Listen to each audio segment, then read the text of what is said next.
Hey, what's up everyone? Welcome back to the Emperor Ski Cabin. I hope you're all safe and well. Today we've got an episode on these, and these are touring skis. So hopefully you'll leave this video with a bit more information on how to select the right touring ski for you. And of course, if you're new here, then be sure to click that subscribe button below and maybe like the video. It will really help us bring more videos to you in the future. So let's get straight into the video. So I think first of all, I'll just try and categorize a touring ski because it does get quite confusing, because you can of course take, say, a freeride focused, more downhill performance focused ski and slap a big touring binding on it, and that would technically be a touring ski. But for this video, I'm going to talk about touring specific skis. And touring specific skis usually come in that waist width of say 110 all the way down to 70 millimeters.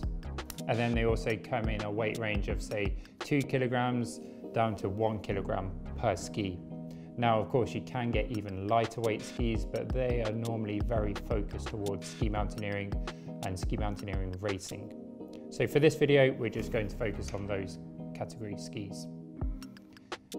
And like I said, there's nothing wrong with you putting a touring binding on your favorite downhill focused pair of skis. It just comes down to personal preference. And you just have to realize that if you do put a touring binding on those skis, then you are going to sacrifice a little uphill performance in doing so.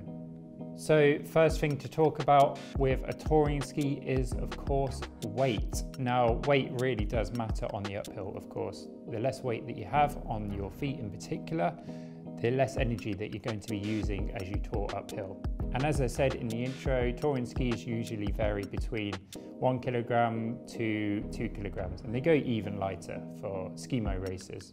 And after skiing a bunch of skis in this category, I'd subcategorize touring skis into the following subcategories. So you've got more downhill focused touring skis, which usually range from 2 kilograms, let's say, down to 1.6 kilograms per ski. And these skis are usually sporting a bit of metal in them or a bit of or fiberglass build. They don't normally have too much carbon in, and if they do, they're just in the tips and tails just to reduce a bit of weight there. But yeah, they're normally focused on downhill performance, obviously, because they're slightly heavier weight. And then you have the middle of the category, where it has a bit of both, and that ranges between 1.6 kilograms down to 1.3 kilograms. And they're usually sporting a carbon fiber top sheet, or maybe a fiberglass top sheet with carbon fiber stringers. And they have that good deal of sort of weight and performance, or that good mix of weight and performance. And then you have the ultra lightweight, or the lightweight touring skis that go from 1.3 kilograms down to like 500 grams per ski.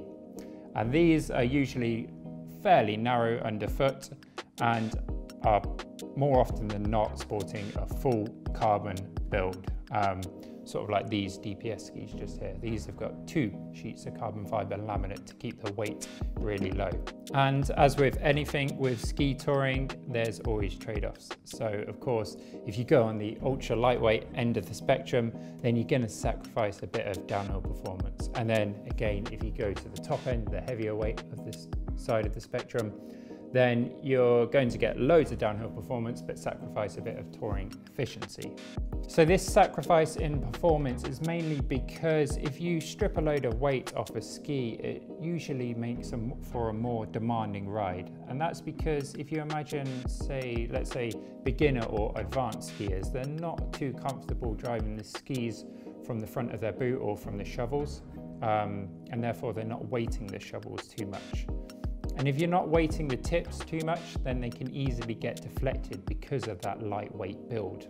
Whereas say with a heavier, slightly more damp build, it's slightly easier just to track through with the shop and not get deflected too much. With these carbon fiber builds, they do get deflected a bit more because carbon's more responsive, and 2, because the lighter weight allows it to get a bit more deflected. So that's something to consider. And then while we're talking about the specific constructions that brands like to use in touring skis, let's just talk about the build themselves. So obviously if you go for a metal ski, then that's going to be a bit heavier. If you go for a fiberglass ski, then that's sort of a good middle ground between metal and carbon.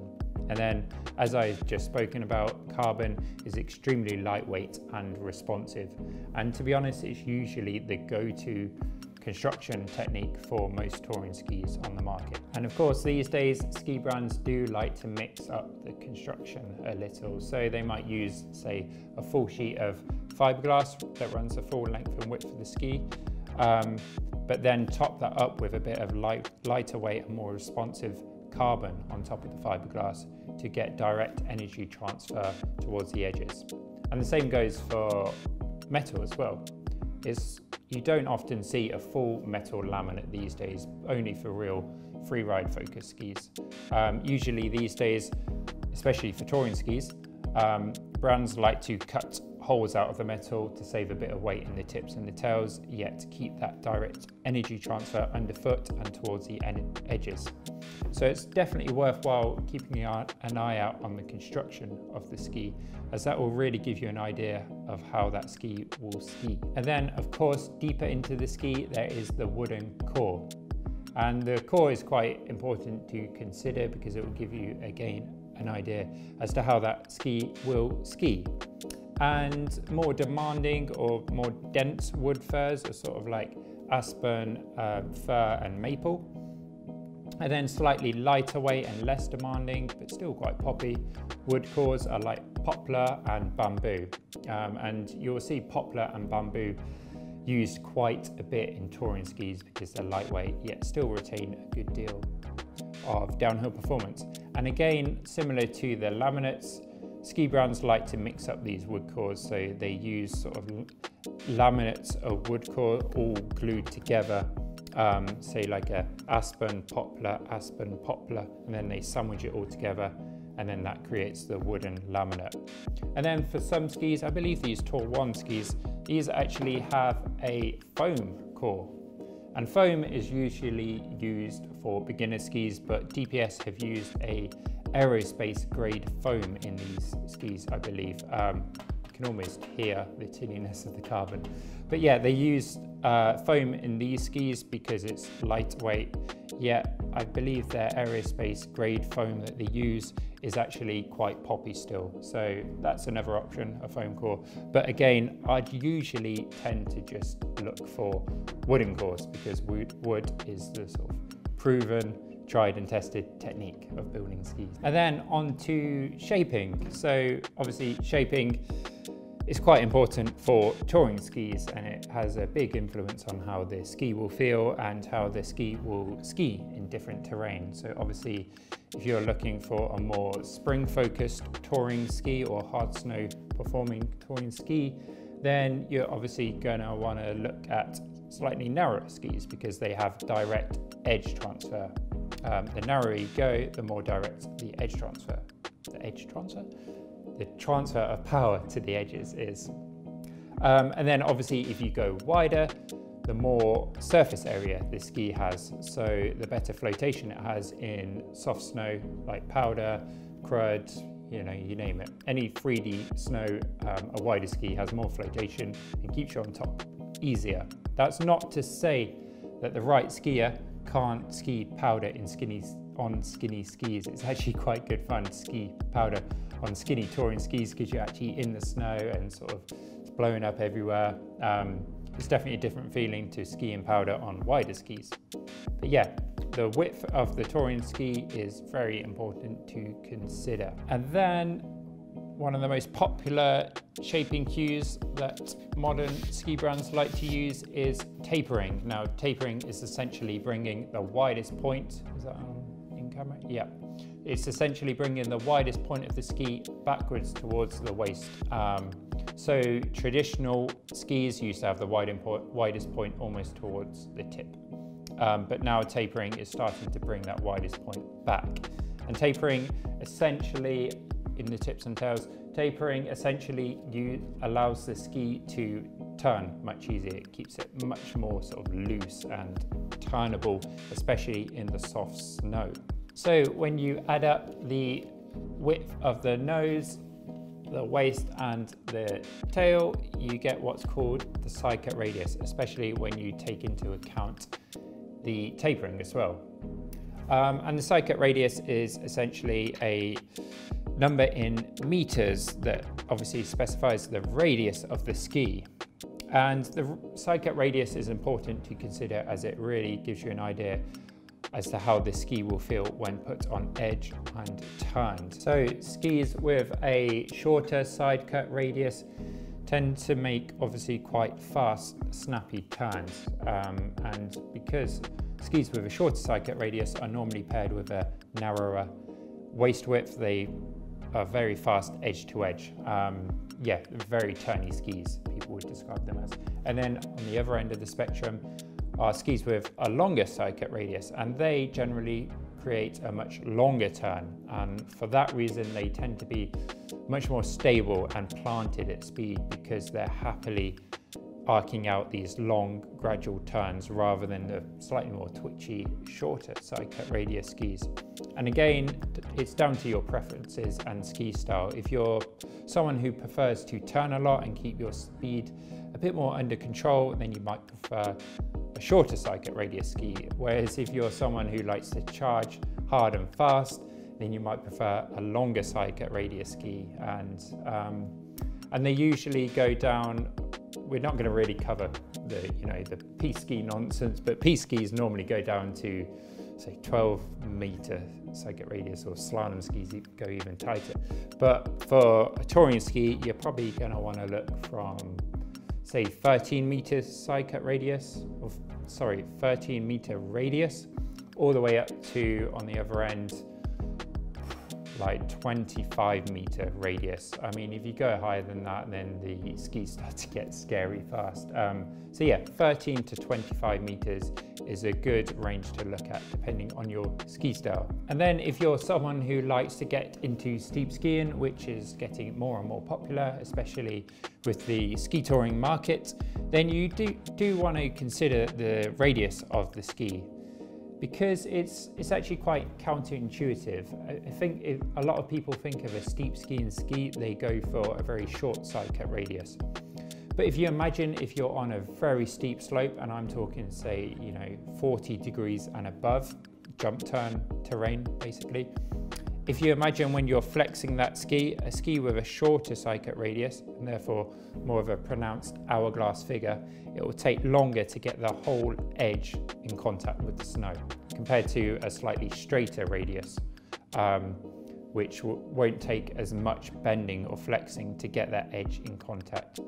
So a ski that's really good in the steeps, the Black Crow Solace, in fact it was designed purely for steep skiing, that has a slightly longer side cut radius for that reason, because it's easier to get the entire effective edge onto the steep slope, so you're not having to flex the ski's loads to get the edge on the snow. And again, that's more for sort of jump turn 40-degree plus terrain, but it is something to consider for everyone that's looking to buy a more steep skiing specific touring ski. And then onto rocker profiles. So rocker profiles are fairly important for ski touring because again they give away what terrain and what snow conditions the ski will be designed towards. So let's start off with camber. You can probably see it with these Impulse 90H just here. So camber is essentially the upwards turn of the ski underfoot usually, or starting underfoot and then stretching for the length of the ski. And camber just means that when the ski is actually weighted, it means that you've got the full effective edge on the snow from that upwards turn. And that's because if the ski was uncambered or flat, then it will start to sort of lose its pressure in certain areas, particularly when you get further away from the underfoot section of the ski. And camber gives you a lot of pop, first of all, when you're sort of releasing the skis from the last section of the turn, gives you a bit of pop and spring rebound. But most importantly for ski touring, camber gives you grip on the firm snow because it provides an even distribution of pressure underfoot. So it's really good if you're looking for more of a spring/hard snow specific touring ski, then look for a ski with a good deal of camber underfoot. And if you're sort of a European or maybe skiing the east coast of America, then camber will be your best friend, because we see slightly firmer conditions than say the Pacific Northwest guys who might want to look on at rocker, more rockered skis. And then, so yeah, onto rocker. Rocker is essentially, if we see it in the tips here, rocker is essentially, again, opposite to camber. In fact, it used to be called reverse camber. Rocker is essentially the upwards tilt of the ski, normally in the nose and the tails, but it does travel sort of deeper into the ski on some other skis.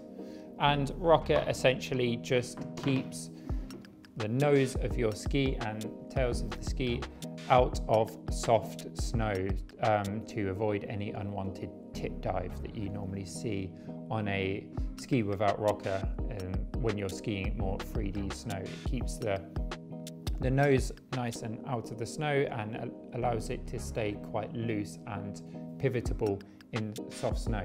So yeah, like I said before, if you're someone who skis a lot of soft snow, then you'll want to look for a good deal of rocker. Now, most modern day touring skis do have rocker built into them, normally sort of 10% at least in the tips, but it can stretch for the full length of the ski pretty much, and then it's normally, like I said, built or pressed into the tails. And most ski brands these days like to use a good deal of rocker, camber, rocker. So that's rocker in the tips, camber underfoot, and then again rocker in the tail. And this is a really good mixture, blending all the good stuff of rocker and camber together to get a really versatile ski. I'd be quite surprised to see a ski these days, a modern day ski, that doesn't have both rocker and camber built into it. Obviously, more freeride focused powder skis are just entirely rockered, and then again, the majority of race skis and piste focused skis are just cambered, but touring skis usually are pressed in with rocker, camber, rocker. Some of them might have a totally flat tail, so you just have rocker and camber, but again, they're normally sporting a mix of the both two for a good versatile build. And then finally, just a few things to look out for if you are looking for a ski touring specific ski. And the first thing is, if we can just see it on the camera, yep, is a ski touring skin tail clip, and you can see it on these Impulse 98s just here. It's essentially, some ski brands like to use a tail clip like this that features a little notch built into the tail. And this essentially just allows the ski touring skin tail clip to sit there nice and flush and not wiggle off.